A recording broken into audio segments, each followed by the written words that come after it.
Assalamualaikum warahmatullahi wabarakatuh. Perkenalkan, nama saya Mutiara Ismi Ramdhani dengan nomor induk mahasiswa 20600119025 dari kelas Pendidikan Fisika B. Di sini saya bertindak sebagai pemateri ketiga yang akan membawakan materi berjudul Gerak Melingkar Berubah Beraturan atau yang biasa disingkat dengan GMBB.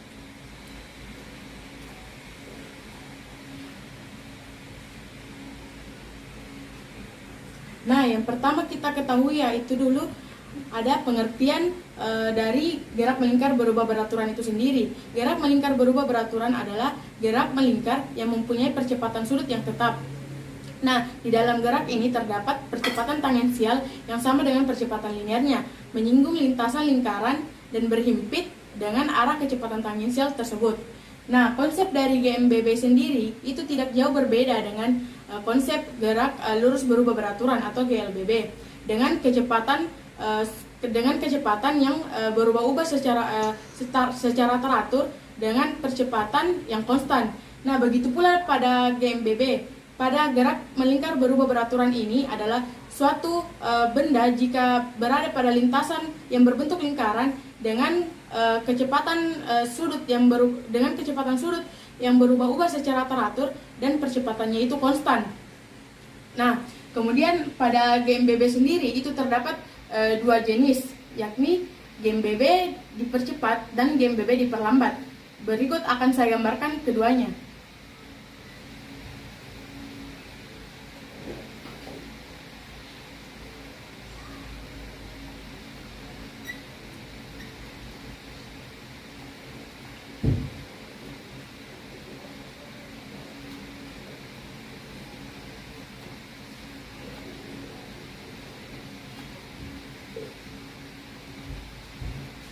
Nah, tentu di sini pada suatu lintasan yang berbentuk lingkaran terdapat sebuah jari-jari.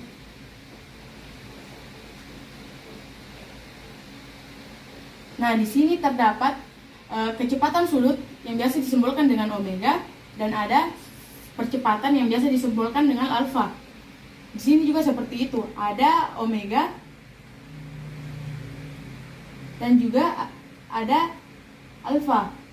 Kemudian ada kecepatan linear yang berada di sini, juga ada percepatan tangensial. Juga seperti itu, pada di GMBB diperlambat. Ada kecepatan linear dan juga ada percepatan tangensial. Nah, bagaimana sih GMBB dipercepat itu terjadi? GMBB dipercepat itu terjadi jika percepatan sudut dan percepatan tangensialnya itu bernilai atau berharga positif, maka akan searah dengan perubahan kecepatan dan percepatan benda. Maka benda tersebut akan mengalami gerak melingkar berubah beraturan dipercepat. Nah, bagaimana jika dengan GMBB diperlambat? Begitu juga sebaliknya. Jika percepatan sudut dan percepatan tangensialnya itu bernilai negatif, maka antara perubahan percepatan benda dan perubahan kecepatan benda itu akan berlawanan arah, sehingga benda mengalami gerak melingkar berubah beraturan diperlambat.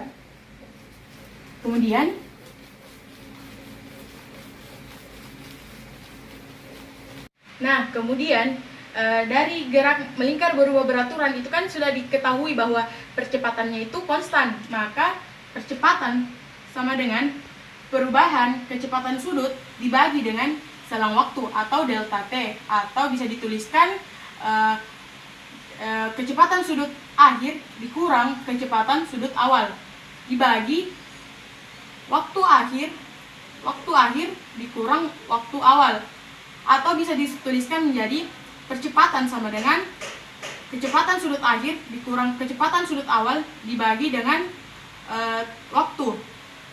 Nah, perpindahan partikel itu besarnya adalah perubahan theta. Nah, di sini adalah delta theta.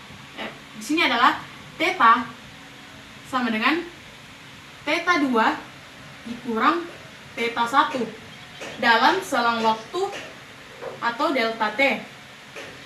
Nah, kemudian di sini juga pula ada kecepatan sudut rata-rata. Kecepatan sudut rata-rata itu kita simbolkan menjadi omega.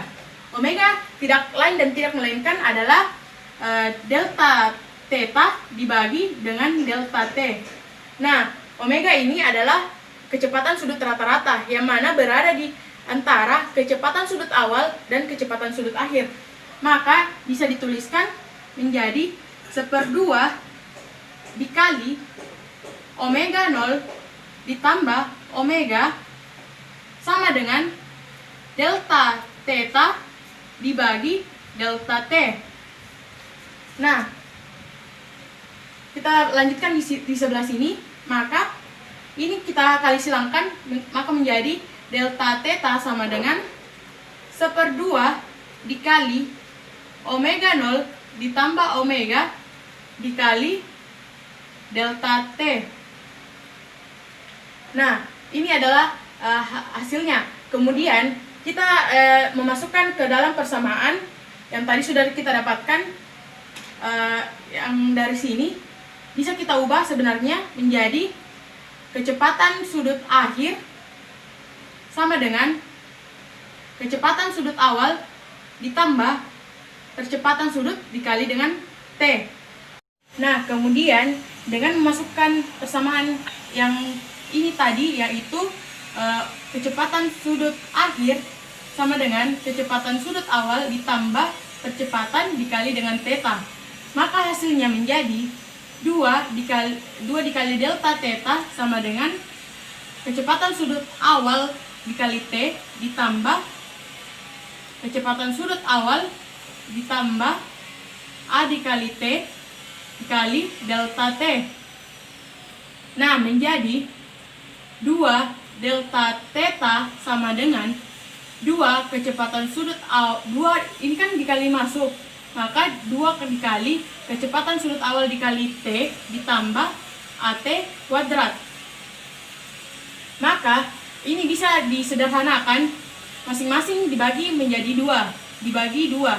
Maka hasilnya menjadi delta theta sama dengan kecepatan sudut awal T ditambah 1/2 AT kuadrat.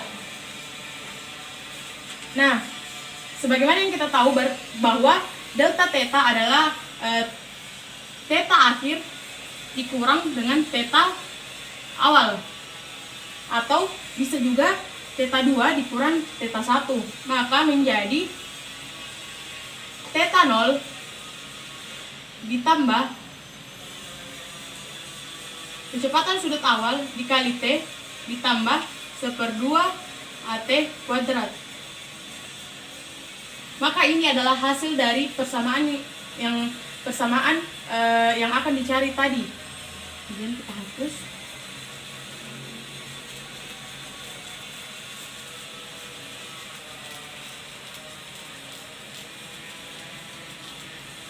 Nah, selanjutnya poin kedua yang harus kita ketahui adalah ciri-ciri dari gerak melingkar berubah beraturan itu sendiri.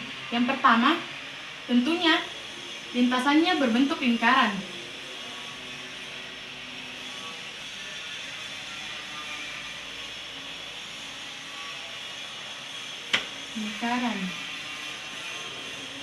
Kemudian yang kedua adalah dalam selang waktu yang sama, tetanya itu atau perubahan arahnya itu berbeda dalam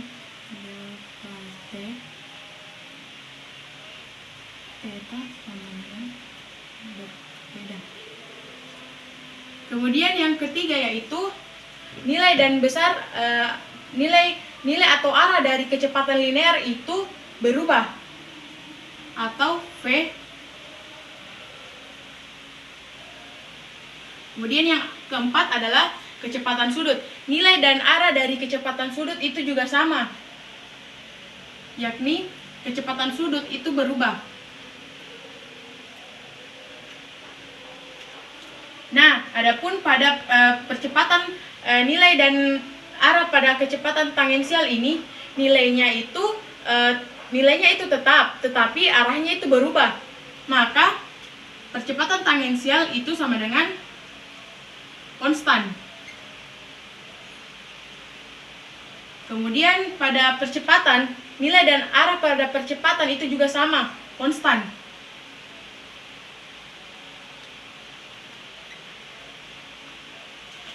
Kemudian yang ketujuh adalah percepatan sentripetal. Nah, pada percepatan sentripetal ini nilainya itu berubah-ubah, tetapi arahnya tetap sama. Maka percepatan sentripetal itu sama dengan berubah. Nah, kemudian yang terakhir atau yang ke-8 adalah percepatan total. Percepatan total adalah merupakan resultan antara percepatan sentripetal dengan percepatan tangensial. Total sama dengan resultan dari percepatan tangensial ditambah dengan percepatan sentripetal. Nah, pada poin ketujuh ini, yang mana nilainya itu berubah, tetapi arahnya itu tetap. Itu dikatakan karena pada sebuah lintasan yang berbentuk lingkaran, percepatan sentripetal selalu mengapit ke arah jari-jari, maka berada di titik lingkaran. Maka di titik manapun benda itu bergerak, maka arahnya tetap sama, menuju ke arah pusat lingkaran.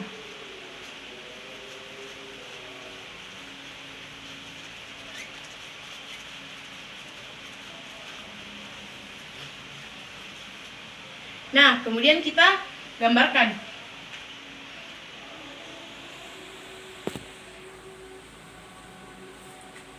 Di sini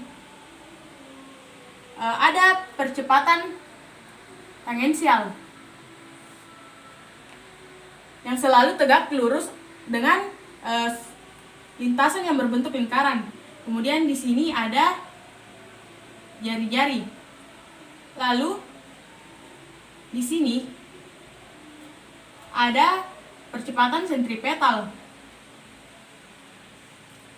yang mana di sini adalah resultan dari percepatan total tersebut. Lalu di sini ada theta, di sini ada kecepatan sudut. Nah, seperti yang tadi saya katakan bahwa percepatan tangensial itu selalu tegak lurus atau menyinggung suatu lintasan yang berbentuk lingkaran. Berbeda halnya dengan percepatan sentripetal yang selalu mengarah ke arah pusat lingkaran. Kemudian ada pun persamaan umum atau persamaan yang sangat perlu diketahui, yakni percepatan total. Persamaan percepatan total sama dengan resultan percepatan total sama dengan resultan dari percepatan tangensial kuadrat ditambah percepatan sentripetal kuadrat.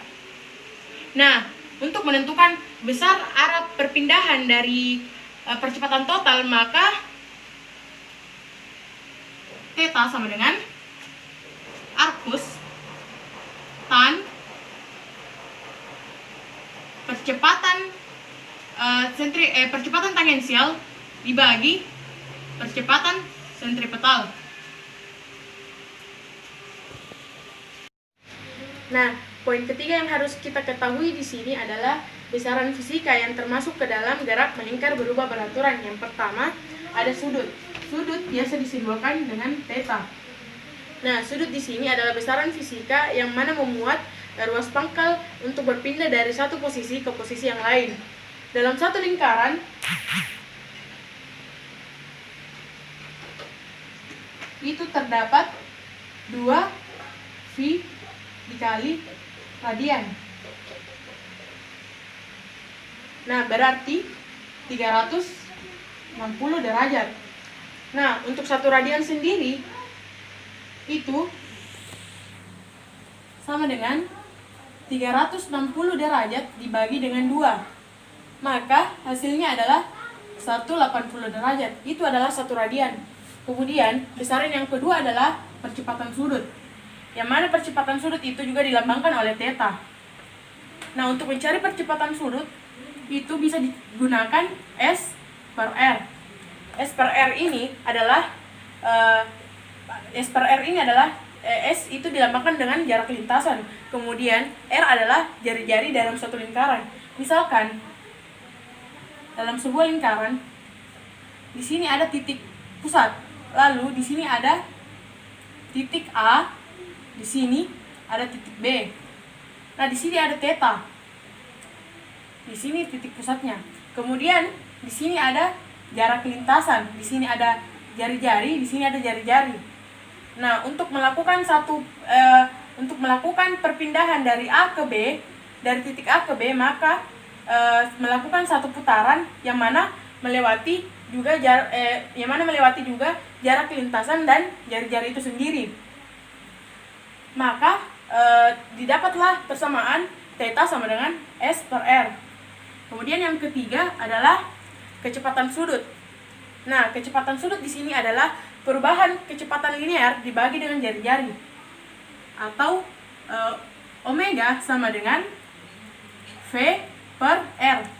Bisa juga digunakan omega sama dengan 2V per T, atau bisa juga digunakan 2 dikali V dikali F. Selanjutnya adalah kecepatan linear. Kecepatan linear dilambangkan dengan V. Kecepatan linear ini bisa didapatkan dengan memutarbalikkan rumus yang ada tadi pada kecepatan sudut. Maka kecepatan linear itu bisa dituliskan omega dikali dengan R. Di sini ada kecepatan sudut dikalikan dengan jari-jari. Maka kecepatan linear itu berbanding lurus dengan kecepatan sudut dan juga jari-jari. Kemudian yang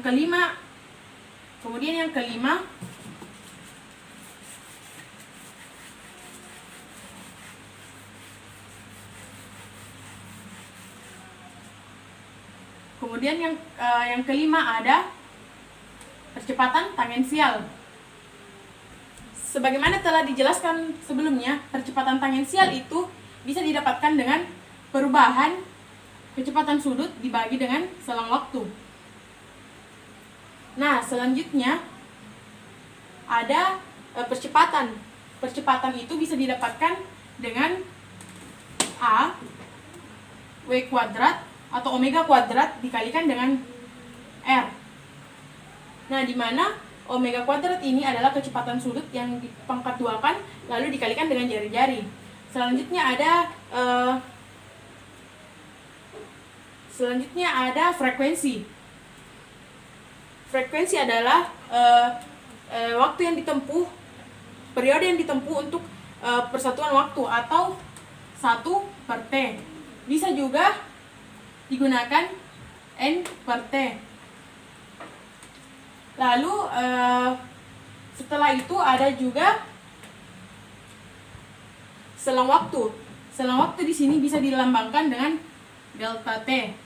Nah, delta T di situ adalah waktu yang ditempuh untuk mencapai suatu peristiwa. Delta T itu bisa satuannya adalah second. Nah, poin selanjutnya yang harus kita ketahui adalah grafik-grafik yang terdapat di dalam gerak melingkar berubah beraturan atau GMBW. Yang pertama adalah hubungan antara jarak lintasan dengan waktu dan percepatan sudut dengan waktu. Nah, kemudian saya akan gambarkan.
Nah, di sini bisa terlihat sangat jelas.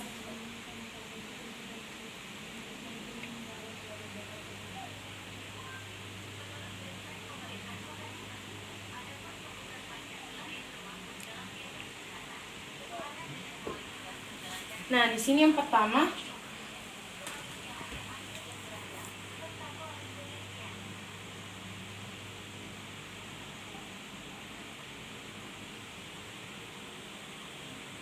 nah, untuk penjelasannya, maka untuk gerak melingkar berubah beraturan dipercepat, maka pada grafiknya itu, pada grafiknya itu, maka dia akan condong mengarah ke atas, seperti setengah lingkaran yang mengarah ke atas.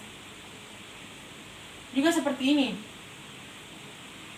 Juga demikian pula jika gerak melingkar berubah beraturan tersebut diperlambat, maka dia akan mengarah ke bawah. Grafiknya, bentuk grafiknya setengah lingkaran menghadap ke bawah. Nah, di sini yang saya tebalkan itu yang mengarah ke bawah adalah gerak melingkar berubah beraturan diperlambat. Nah, kemudian yang kedua adalah, nah, pada grafik yang kedua kita akan mengenal hubungan antara kecepatan linear dengan waktu dan juga kecepatan sudut dengan waktu. Gambar yang akan diperoleh akan seperti ini. Di sini ada waktu. Ini ada titik nol, lalu di sini adalah kecepatan linear.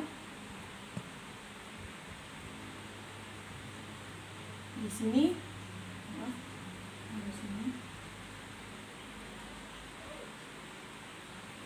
di sini ada kecepatan linear, di sini adalah kecepatan linear awal.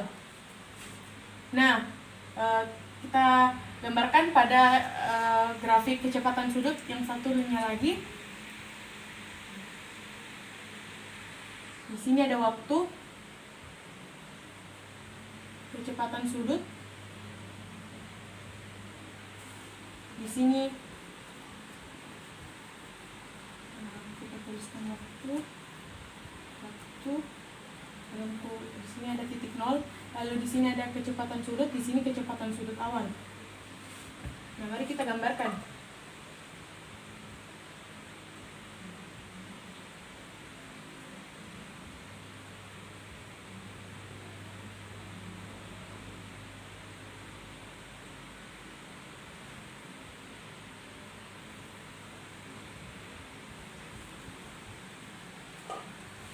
Pada gerak melingkar berubah beraturan dipercepat, maka kecepatan linear dan juga kecepatan sudutnya maka akan semakin meningkat, berbanding terbalik jika gerak melingkar berubah beraturan diperlambat.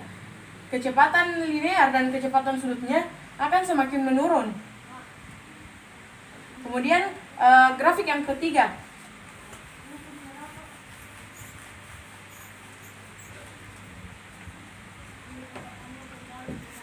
Grafik yang ketiga adalah hubungan antara percepatan sentripetal dengan waktu dan juga percepatan dengan waktu. Nah, di sini saya akan gambarkan grafiknya. Nah, di sini kita gambarkan grafiknya, yakni di sini waktu,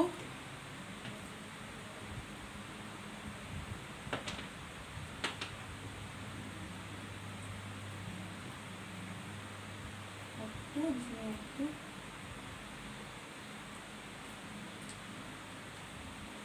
Di sini adalah percepatan tangensialnya. Di sini adalah percepatan.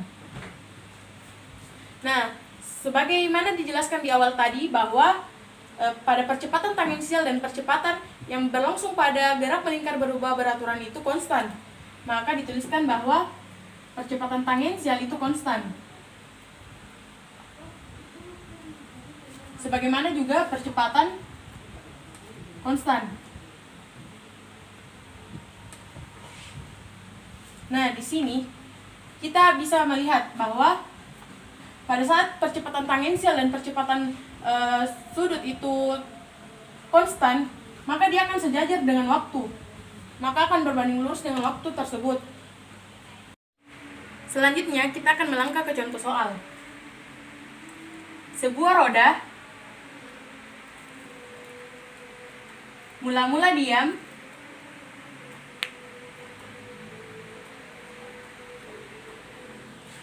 lalu 10 detik kemudian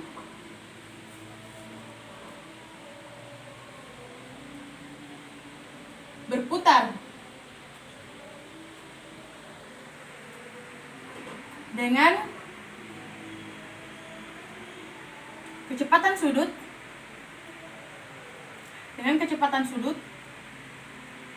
20 radian per second. Nah, di sini tentukan percepatan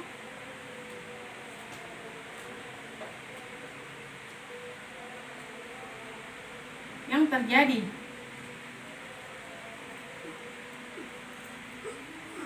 Nah, jawab. Diketahui waktunya itu 10 detik. Lalu kecepatan sudut akhir 20 radian per second. Ditanyakan percepatan. Maka penyelesaiannya adalah kecepatan sudut akhir sama dengan kecepatan sudut awal ditambah percepatan dikali dengan waktu. Nah, sudah diketahui bahwa kecepatan sudut akhirnya adalah 20 radian per second.